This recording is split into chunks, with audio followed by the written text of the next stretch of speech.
Let's go!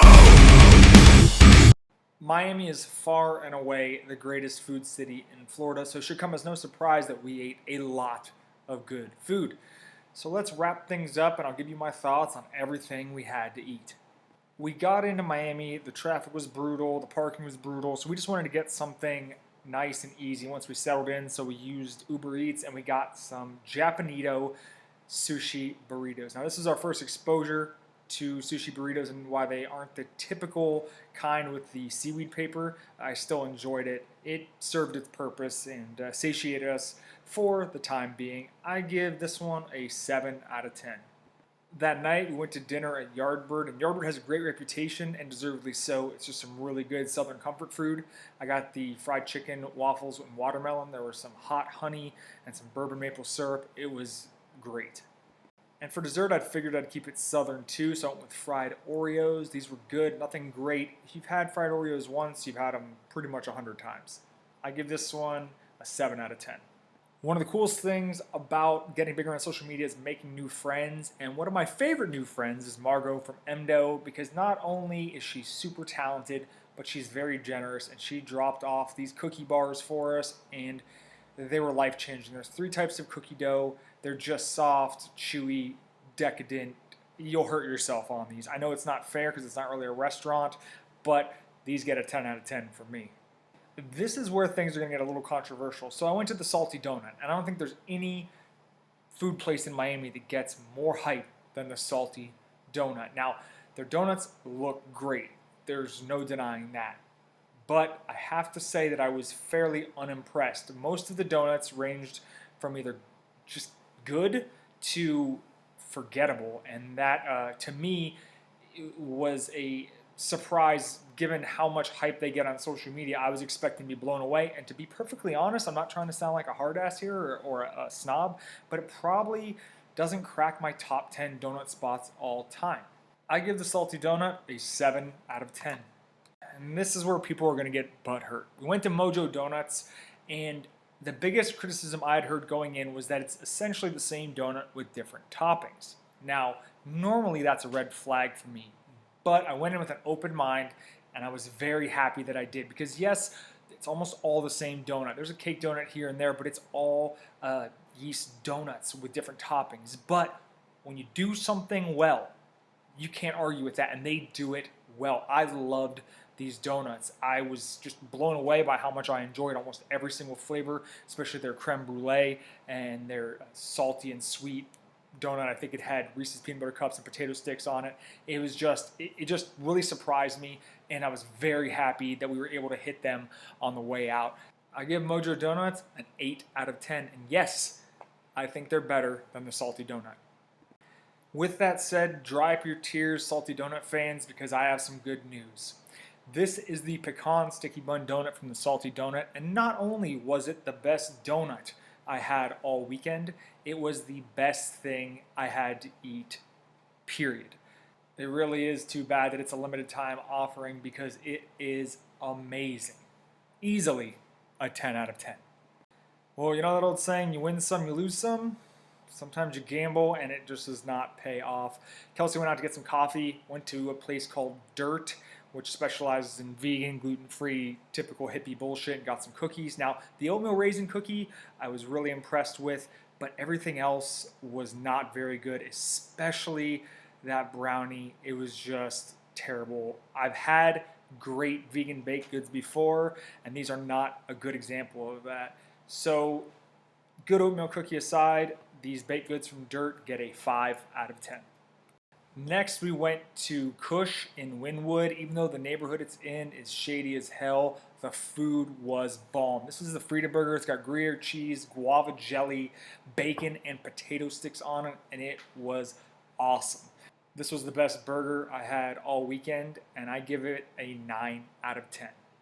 After Kush, we went down to Fireman Derek's Pies, and we ordered a bunch of stuff, and I figured I'd get a cookie or two to kind of, whet my appetite. And I was really scared because I'd heard good things about Fireman Derek's. They don't have a ton of hype behind them, but I had heard some good things, and this cookie was just kind of whatever. I was not super impressed, so I was very worried about the pies. I give this cookie a 6 out of 10. But have no fear, Fireman Derek's fans. The pies more than made up for it. These things, every single slice of pie we had was awesome. Chocolate pecan pie, the salty monkey, candy bar pie. It was all awesome. I can't say the word awesome enough. Some of the best pies I've ever had, and I'm so glad we don't have a Fireman Derek's here in Sarasota because I would be fat as hell. I don't think Fireman Derek's gets nearly enough praise or hype. If you find yourself in the area, go to Fireman Derek's and order as much pie as humanly possible. I give them a 9 out of 10.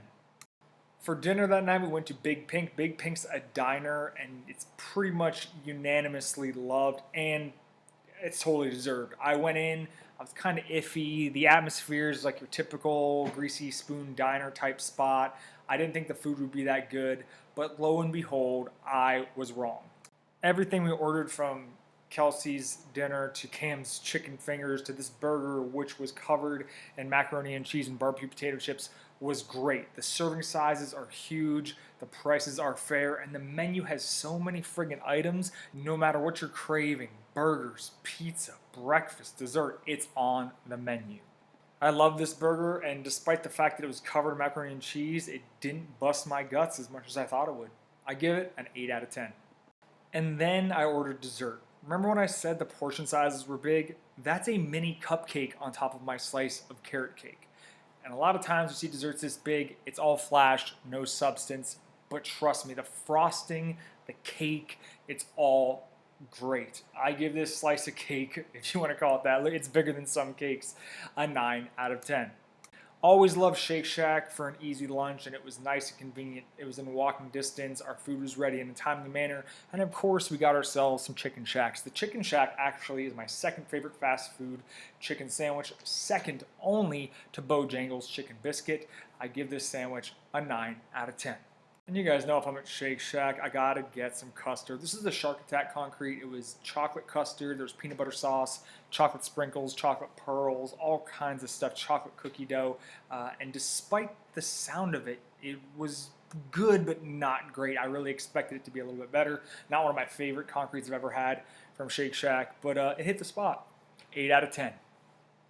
We did some walking and came across an Insomnia cookies on the way home, so you know what was going down. I got cookie dough ice cream between a deluxe Reese's cup cookie and I believe a triple chocolate cookie.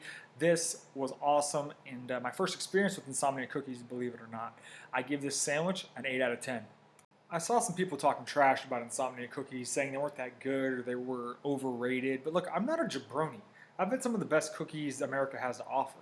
City Cakes, The Cravery, Levain, and Insomnia cookies are good. They were all soft, moist, packed with flavor. I don't know what else you want. I think some people just like to try too hard to not like things. These are really good cookies. I give Insomnia cookies an 8 out of 10. For our last dinner of the weekend, we went to Sugar Factory, and yes, another burger. I like burgers. This one had Swiss cheese, egg, gravy, and French fries. It was called The Farmer, and I liked it a lot. Nothing amazing, but a good, solid little burger. I gave this one a 7 out of 10. If you've ever been to or seen pictures of Sugar Factory, you know they have some crazy milkshakes, so I figured when in Rome, get a crazy milkshake. This is a strawberry milkshake with a bunch of fun, sweet and salty stuff on the outside, as well as a bacon cheeseburger garnish. Despite the fact that it looked like a work of art, it was nothing to write home about. I give the shake a 7 out of 10. And of course, Margot from Emdo had to send us off as we weren't fat and gluttonous enough by the end of those 3 days. She hooked us up with a bunch of Emdo cookie cups that we destroyed in quick fashion. As if you didn't already know, Emdo cookie cups are almost always a 10 out of 10. Let's wrap things up here. My favorite spot of the whole weekend was Big Pink. Gigantic menu, huge portion sizes, and very high quality food. The service could have been better, but I don't really give a shit about that as long as the food tastes good. My least favorite spot was Sugar Factory, and it's really not a knock on them. It's just that everything else we had was so good that weekend. The Sugar Factory just paled in comparison. Once again, try not to get butt hurt, but the Salty Doughnut was the most overrated place we visited. Not bad by any means, but given the amount of hype it gets on social media, I expected better. The most underrated spot is definitely Fireman Derek's Pies. These guys do not get nearly enough praise. Awesome stuff. My favorite thing I had all weekend, like I already talked about, was the salty Doughnut sticky bun donut. For as overhyped as I think most of their donuts are, this one lived up to the hype 100%. Least favorite thing I had all weekend was Dirt's brownie. Look, I've had plenty of vegan baking. I've had great vegan stuff, and this one wasn't even close. It was just abysmal. Steer clear of their baked goods. So yeah, that wraps it up. Hopefully this was entertaining and informative. And until next time, thank you guys for watching. Let's go!